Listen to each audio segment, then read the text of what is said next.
Hey everybody, this is your daily dose of all things royal.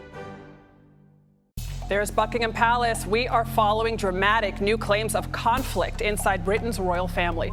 This allegation in Spare, Prince Harry's forthcoming autobiography that's been leaked to The Guardian, that he had a physical alteration with Prince William. He grabbed me by the collar, ripping my necklace, and he knocked me to the floor. I landed on the dog's bowl, which cracked under my back, the pieces cutting into me. I lay there for a moment, dazed, then got to my feet and told him to get out. By now, everyone in America has at least seen something about this stupid incident that has been making and breaking headlines. This is what we're focused on here in the United States. Seriously. Every major news outlet is talking about this altercation, which is completely biased and not being truthful or forthcoming with the full story. And that's what we're going to talk about today. By now, none of this should be a surprise. Let's rip Harry's truth apart. Despite advertising and marketing that Harry's book Spare was going to be heavily guarded like Harry Potter, it ended up leaking somehow in Spain. Now, do I think that there's a possibility that the wife might have had something to do with it to affect Harry's book sales? Maybe. I mean, why would you buy the book now if all the newspapers are reporting the bombshell points of the book? You wouldn't, right? Also, could you really see Meghan allowing Harry to have a best-selling book over her stupid bench?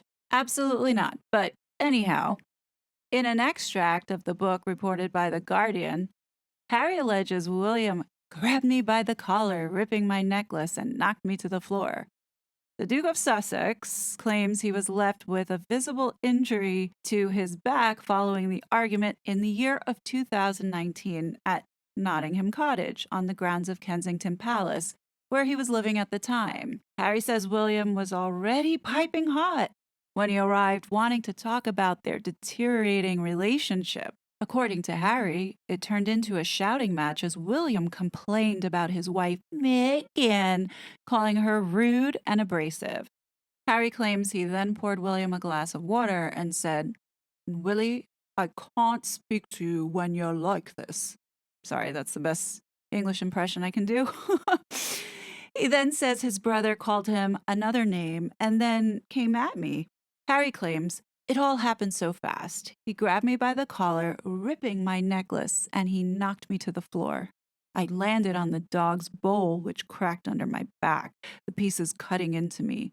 I lay there for a moment, dazed, then got to my feet and told him to get out." He says William told him to hit him back, but he refused, and so his brother left looking regretful and apologized.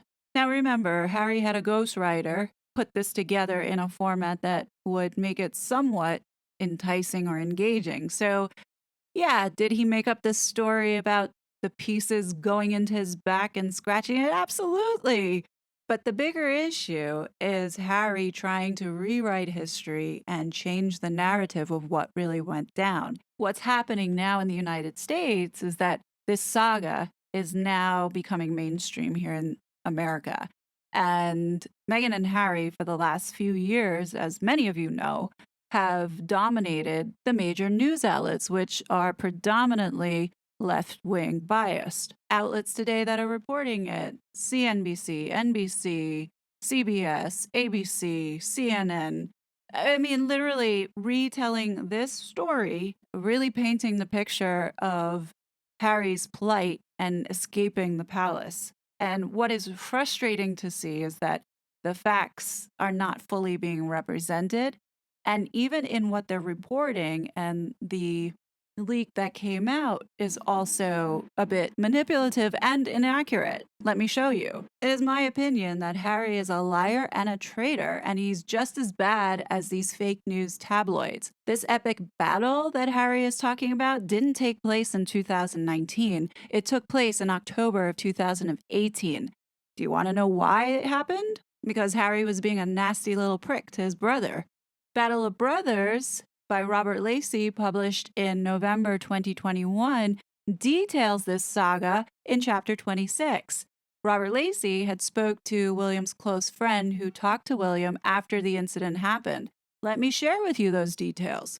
Robert Lacey writes, when trying to define the moment that marked his decisive rift with William, the breakup of the joint household they had established in 2009, Harry would fix upon his triumphant return with Meghan from their Australian tour in the autumn of 2018. But if asked the same question, William would have fixed on a more specific event. Both brothers agreed how bitterly they had clashed in the early days over William's attempt to slow Harry's courtship of Meghan. Don't feel like you have to rush this. But both of them had subsequently moved on.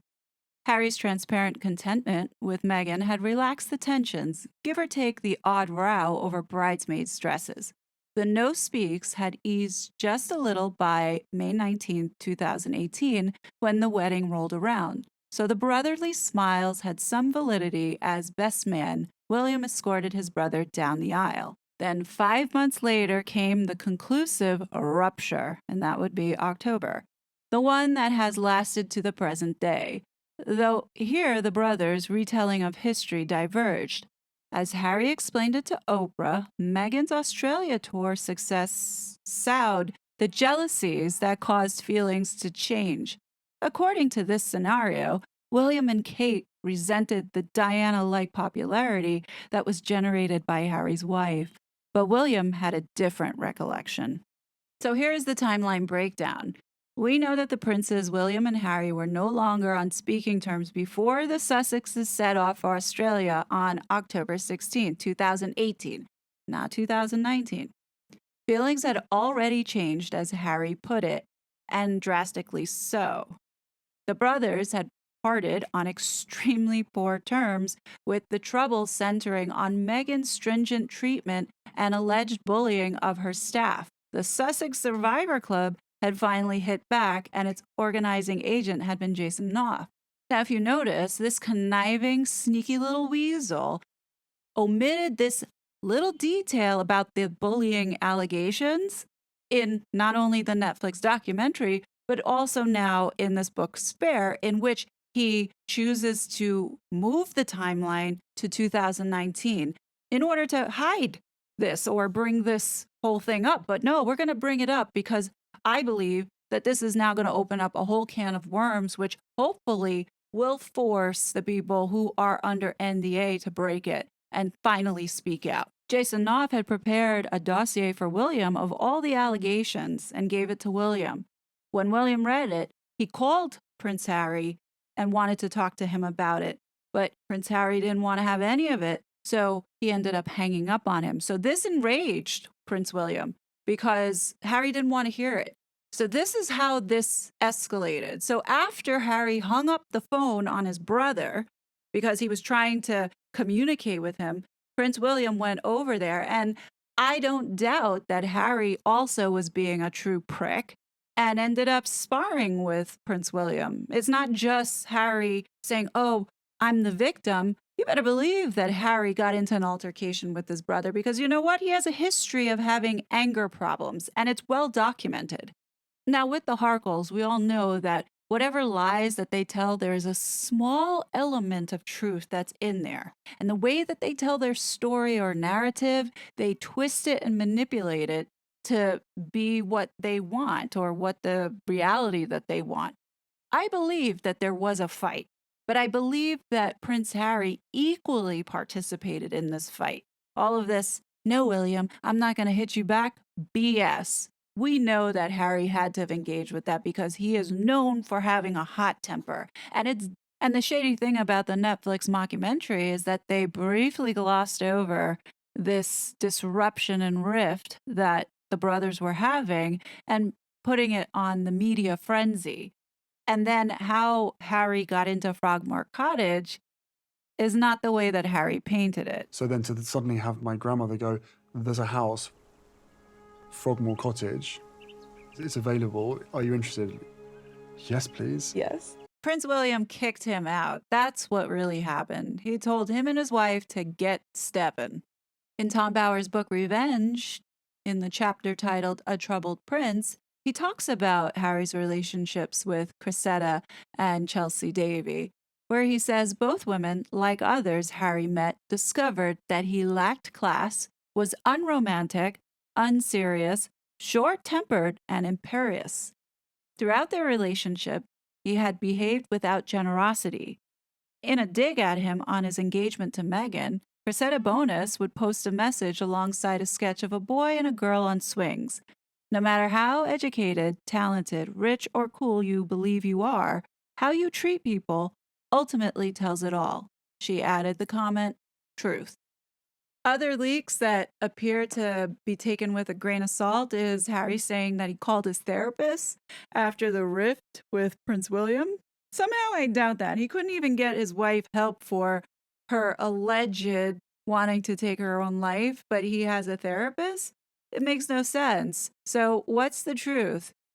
If you were ashamed to talk about mental health or get help, then how did you have a therapist? None of this is believable. What we know so far from this book is that Harry appears to be very angry, bitter, and very catty against his brother. In the book, he does go into detail saying that he did call William's hair loss alarming, noting how much worse it was than his own, despite William being only 2 years older. Apparently, he did say that. What a loser. And then Invictus Games, this blew me for a loop here, where he was saying that apparently William was jealous of Harry's idea, claiming that William complained it would drain funds from their foundation. But what they're not stating is that the Royal Foundation has donated to the Invictus Games, I believe in 2021. They gave about $500,000. Like, I don't see Harry and Meghan putting their hand in their pockets. I mean, they do take 95% of whatever is donated into this Fugazi foundation that they have set up, Archwell. There is one bullet point that came out that I said, no way. Harry is completely lying, trying to make his wife look like she is some super celebrity when he mentions that William and Catherine were religious watchers of the show Suits. Yeah, if most Americans didn't know who Meghan Markle was or watch the show Suits, I highly doubt Catherine and William would waste their time to watch a D-list actress on a cable show that probably was not available in the UK. Please, Harry, stop embarrassing yourself. But the problem is there's a good majority of people in the United States who may look at this and say, oh, wow, I feel really bad for Harry. He really had it rough because they don't know all these details, which is like crazy because they've thrown out so many lies. And what's upsetting to see is that these paid bots that they have to amplify these messages on social media really are convincing people that this family is hateful and racist. What concerns me is the amount of gaslighting that's going on right now with pushing out false narratives and jeopardizing further the safety of this family. Either Harry is pushing William now to get into a place where he is disliked and he ends up having to advocate. What this couple seems to be doing is removing people from their path that they want to take. So, for instance, they accelerated Prince Philip's death, they accelerated the Queen's death. Meghan is doing everything that she can to accelerate her father's and her sister's death, considering what she did in the Netflix mockumentary, which was absolutely distasteful and hurtful. I'm pretty sure that they are trying to accelerate King Charles's death.